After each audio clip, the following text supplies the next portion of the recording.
make no mistake about it, those individuals who have gone through a normal vaccination series for COVID, you will be determined to be unvaccinated very soon. They will do that. They are going to tell you you're unvaccinated and you have to get a booster. Otherwise, you could potentially face loss of employment or other types of penalties. So that is going to happen. They're not putting that in the rule, but they're already asking for feedback on how to do this going forward. So this is just the tip of the iceberg. It's going to get more restrictive. There's going to be more power brought to bear going forward if we don't stand up now and fight back. A year and a half ago, we started with 15 days to slow the spread, and now it's gone to get jabbed or lose your job. And today's OSHA rule, very long time coming. Here it is. It's almost 500 pages. This is 500 pages of a government of a bureaucracy, a government that is being run by executive edict, not in accordance with the typical constitutional processes.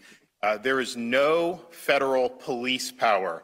The federal government can't just unilaterally impose medical policy under the guise of workplace regulation, and that is exactly what they're trying to do here. They don't provide any instances why the workplace is somehow different than anything else that's been done with any of this.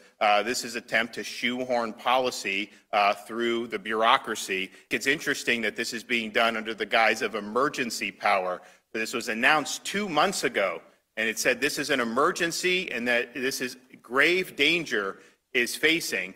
Then why did it take you 2 months to issue the rule? And then, of course, the rule doesn't take effect until January, which is convenient because it's not going to, it'll minimize workforce disruptions over the holiday season, which we know we're likely to see anyways, and then this would only exacerbate that. There's no power to mandate on the American people from the federal government. People will sometimes point out about state mandates and how those have been imposed through the years and have the constitutionality has been upheld. States clearly have a general police power. Whatever the wisdom of a particular mandate is, it's much different when the federal government is imposing that on tens of millions of Americans, particularly without any legislative sanction. At the end of the day, individuals should make informed choices about their own health care. They shouldn't be coerced into getting a jab. And just be clear with what OSHA is doing. They're clearly not doing science because they reject immunity through prior infection. They reject the Israel study and all the very strong studies that have come out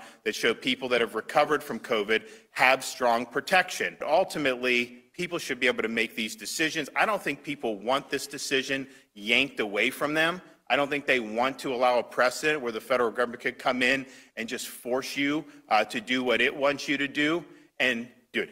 The idea that this is an emergency after these people have been, most of these people have been working for a year and a half straight. Most of these people, the people in the trucking and logistics and all this stuff, they've kept society going for a year and a half. And now all of a sudden you're saying this is an emergency and that you take 2 months to do the rule, that it's so emergent that you couldn't even just turn this around quickly.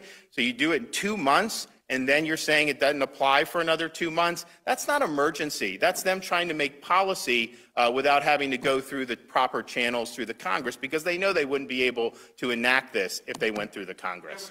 They actually say in the rule, unvaccinated people are at risk because vaccinated people can get and transmit the Delta variant. And I think that is true. But how is it better for an unvaccinated person to get fired from their job? Do you think the first thing they're going to do is run out and get the jab after they've already been fired over it? Of course they're not going to do that. I don't even see how this moves the needle in a positive direction for those folks.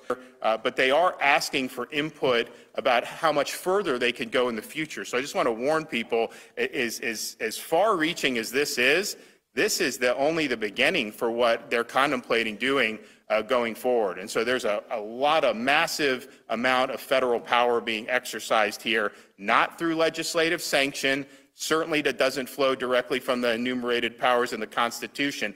This is coming from a federal agency, which is certainly not an agency that that has ever been tasked with doing things like respiratory viruses. And so this is really, really significant. And I think it's a huge mistake, not just executives issuing edicts against society, which are not whether they're even valid in these emergency, I think it went way beyond what it should have. But clearly, and if you're not in an emergency situation, you don't have the ability